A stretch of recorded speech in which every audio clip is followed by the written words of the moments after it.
Howdy, howdy, everybody out there in YouTube land. We are back for round two, as it were. There we go. Perfect. Is this working? It is. Okay, so once again, my microphone was not working. So we're going to go through this video again real quick.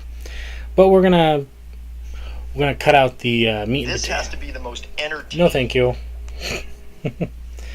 We're gonna go ahead and go through the trick real quick, and we can briefly talk about it. We're gonna just cut out the extra fluff that we talked about if you were here for the last one. So here we go. We're gonna be talking about my 2-for-1, and we're gonna go through the performance real quick, and then we're gonna talk about where I got the inspiration from and some ideas that you can do. So the first phase of this starts off with something I learned from Jimmy Talks a Lot, which is a coin flourish. So I pop the coins out of the coin purse, and then I like to do a coin toss, and I'll finish that up by putting it on the back of my hands to toss it once again. Then I will drop one coin into this hand and leaving one coin in this hand.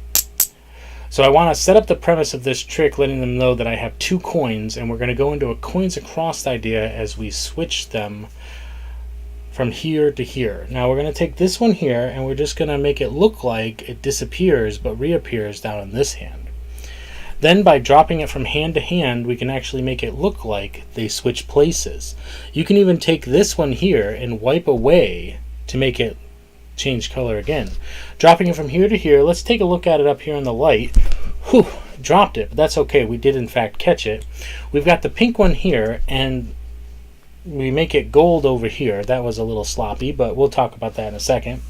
Then you come into this type of idea where you really want to just wipe that off, right? Now once you've wiped it off, it becomes pink again.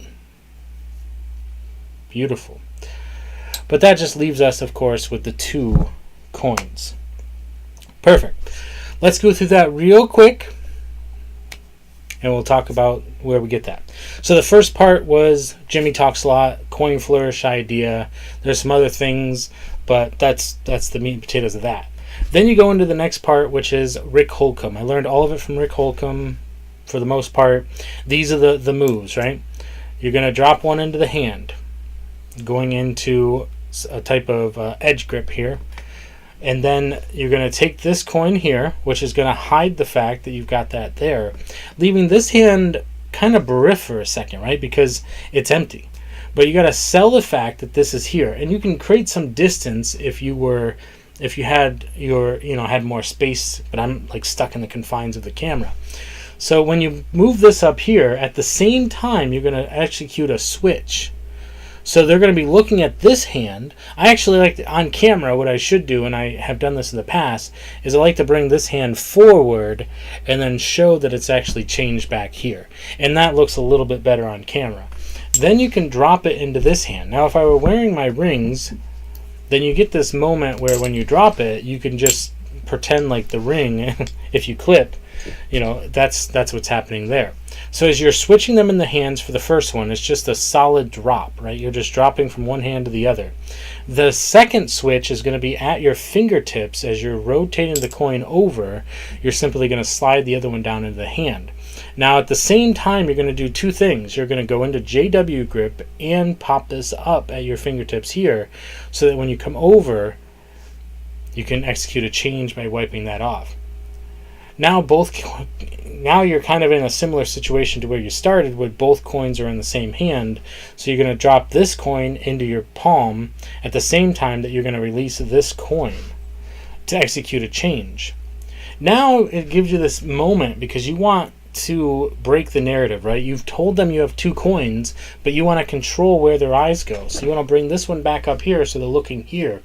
Now there's 2 ways you can handle this drop. You can either pretend I'm backing up a little bit so I have some room to switch my hands, and you notice how I go to my stomach because I'm like trying to catch the coin because I dropped it on accident.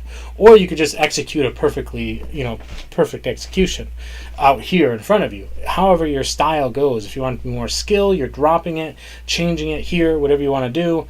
You're coming back up, and as you come back up, you're going to throw it up. Instead of going all the way up like this, you're going to throw it up there and catch it, and then execute a shuttle pass to change it for the next change. Throwing that up to get some movement there, and then shuttle passing it over to here.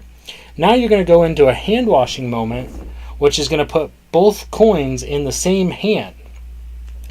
But it's going to create this barrier, and it's going to allow you to lock that in to a nice finger palm, right? Because it's behind the hand, you're protected. As you come back, you're just simply you're going with that same idea that you're wiping everything down, but you're putting that into a thumb palm as you turn your hand over and wipe that down, because you're really getting that clean. And this hand almost appears so clean here because for the first time you can actually show your hand kind of open and slow it down. So as you reach into this hand to take out one of the two coins that's presumably in there, it's going to be a color change again for them. And when you open that up, it's going to be a moment where they're not sure where that other coin is because all of this is open. You can hold this coin up like this, and then what I like to do for the finish, curl it in. As you come in, you're going to create a depth illusion as if you're going to pinch this coin here, but you're actually going to pinch the other coin and rotate it around. So keep them like this so that when you separate them, it creates a depth illusion. So that is my 2-for-1, and that third phase that I've added, which creates this beautiful moment where they're not really sure where the coin is for a second because you're doing something completely different by having it in the thumb palm and having your hand completely open and using this coin to kind of mask that. It's all open. And this hand, this moment where you pull this coin out and open this hand, there's this, it just pops for a second as you curl this up, creating that depth illusion. And I like doing this for the finish, right? Because you're curling into a close, depth illusion as you're grabbing this coin out to rotate up. So now what that does is they're both there, but it just finishes off with another beautiful color change, but then allows you did this at the beginning. This was your first move as you put it into the hand. So at the end, you're actually pulling them back apart to finish up. So that is my 2-for-1 coins. In the previous video, I went into talking about how you would do that with instead of doing a color change, you could be doing a transformation, making the coin smaller and then bigger, versus you could also do that with a Morgan dollar and a Kennedy half dollar. So there's some alternatives there. But we got some sound on it, so hopefully this is a little bit better. And that's it. That's us for today. I want you to check out Rick Holcomb. Check out Jimmy Talks a Lot on Substack. And yeah, have some fun. Copeland Coins, join the loop. It's good stuff.